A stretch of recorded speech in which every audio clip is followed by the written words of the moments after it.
The other crucial issue this is about the damage it may do to Charles's legacy, and he'll be conscious of it. You know, he wants his legacy to be about his work with young people, his work on religion, his work on the environment. The risk is that he will be remembered as the person at the top of the institution that failed the victims of Epstein. Peter Hunt asking for the King to direct his brother to go to the US to testify on Epstein. Is that where we're heading? I think it is. I mean, whether seriously? Yeah, I think there are three things the King has to do.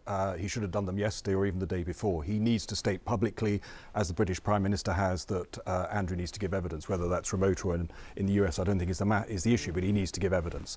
The second thing he needs to say is he needs to talk to the British government and say we need legislation. I mean, unbelievably, Andrew Mountbatten-Windsor is still in the line of succession. Andrew Mountbatten-Windsor is still the 8th in line to the British throne. I mean, that is unbelievable in our world, but it's the world of the royals at the moment, and that has to stop. And the third thing he has to do, and this is the really tricky area for the British royal family, you know, words are easy. William and Kate, Charles and Camilla have now all said, we're there for the victims. They've now got to show action on those words, and the King has got to pledge that he will hold his institution accountable. Accountability is the big word, isn't it? And that's the word he's got to act on, and he's got to say, I will hold this institution accountable, and if that means handing over records, handing over information from Andrew's time when he was a trade minister, so be it. And the other thing that struck me in the interview we've just had is we're talking about him going to give evidence in the US, and Nick is the expert on this. The British authorities have been remarkably supine, haven't they? You know, Parliament has not chosen to demand any information, and you do wonder if at some point that may change. I think this is very important because what this is tapping into is a real feeling of populist anger against institutions and against elites. And one way to frame what's going on is it's a bit like Anthony Trollope, The Way We Live Now, back in the 1870s in Victorian Britain, where basically underneath this glittering facade of the elite and the jet setters and all the people who are building a new economy and things like that, there was this really grubby, seamy side that people like Trollope wrote about. And essentially what Epstein's done is turn into the 21st century of, you know, Trollope, if you like, and says we're seeing the seaminess of high society, of the royal family, of the elites.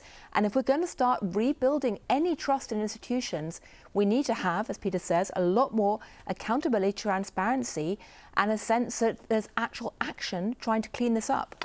I just want to... Go on, Nick, go on. I was going to say the Public Accounts Committee in Parliament did start looking into the finances last year, but you could detect great nervousness. What I did pick up from aides to Keir Starmer and indeed from within the Cabinet in the autumn was in the run-up to that decision by the King to strip Andrew Mountbatten-Windsor of his titles, impatience and nerves that the palace was moving too slowly. I'm not picking that up yet, but interestingly, one of Keir Starmer's aides said to me in the autumn, you can't get ahead of the palace, but you can't be behind public opinion.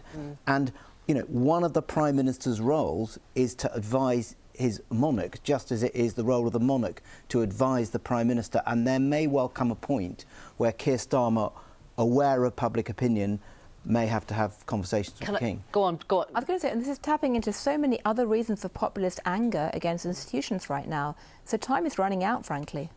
Is time running out? You mean for the monarchy? Or for accountability when it comes to Andrew? For accountability, if you want to rebuild trust in institutions, let alone the monarchy. Because the risk for the monarchy is the last time they were here was in 1997. You know, the death of Diana, Princess of Wales. They were in the wrong bit. They were in Scotland, not in England, and you had front pages saying, show us you care. And they appreciated that they had been behind the curve with public opinion, and they are again now.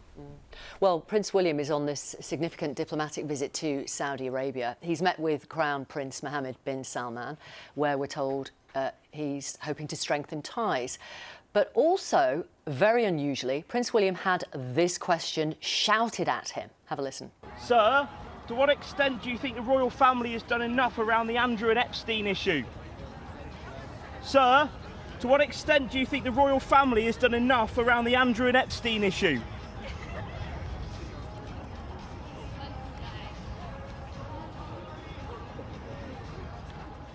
What do you think of that, Peter Hunt?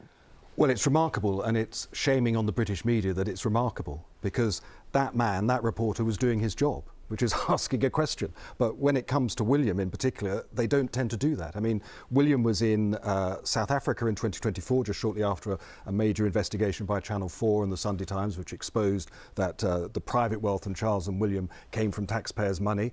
he wasn't asked about it. I mean, there was a BBC interview where he was given time to talk about a bracelet he was wearing from his daughter from a Taylor Swift concert, but no question about the money. Go to Net last year, he was in Brazil, just days after the defenestration of Andrew Mountbatten-Windsor, when he was stripped of being a prince. No question was asked of him. So actually, this today was a good moment in terms of a reporter around the royals doing their job. But we're going to see more of that. I mean, we've had the heckling this week. Some say, well, it was just from the anti-monarchy group, Republic. But we've seen it 3 times this week. We've seen that question being asked by a British reporter of the future king. That's going to grow, isn't it? Well, I'm convinced that the first bit of heckling, which was outside Lichfield Cathedral back in October last year with Charles... Well, can I just say, when the Queen's hearse was being taken through the various capitals of the regions, I was in Edinburgh, that was the first heckling. Yes. When Charles, Andrew, Anne and Edward were walking behind their mother's coffin, somebody shouted out then, referencing Andrew and a word that I'm not going to use, and he would deny. Yeah, but the Lichfield one, I think, was the trigger for Charles to think he had to accelerate what he planned to do about Andrew. Because, I mean, you have to remember, the royals are used to people bowing and curtsying. They're used to people laughing uproariously even when they don't crack a very funny joke. And they're used to people saying at the end of a brief encounter with them how extraordinary it was, even though they asked them where they'd come from. So to go from that to being heckled, it's just not within their remit. And I think that was the trigger. So what kind of conversations do we think might be going on behind closed doors, either with Number 10 and the palace or the courtiers? Famously, Walter Bagehot said the role of the monarch with the Prime Minister is to advise, encourage, warn, and that can work the other way. That is the duty of the Prime Minister. I mean, everything we hear from the Prince and Princess of Wales and from the King and the Queen, and particularly Queen Camilla, is they are profoundly committed to the issue of dealing with survivors of sexual abuse. And there may well come a point that ministers will say, well, we hear what you're saying, is the action matching what we're hearing? And here's the issue, is that if Andrew wants to do some public service now, he needs to talk about the other perpetrators. So going to the America or to the UK and testifying about what was going on is absolutely critical right now, because releasing 3 million files, redacted, not letting Congress people have enough time to actually look through them. I mean, no one can read 3 million files, not even an AI program at the moment. And so we need to get to the bottom of this with accountability and transparency, and that means making the files transparent, as the Congresswoman said, and having people like Andrew on the stand having to testify. But the monarch is... I mean, you are the expert here, Peter. The monarch surely is not going to want his brother to open his mouth in public ever again after the Newsnight interview.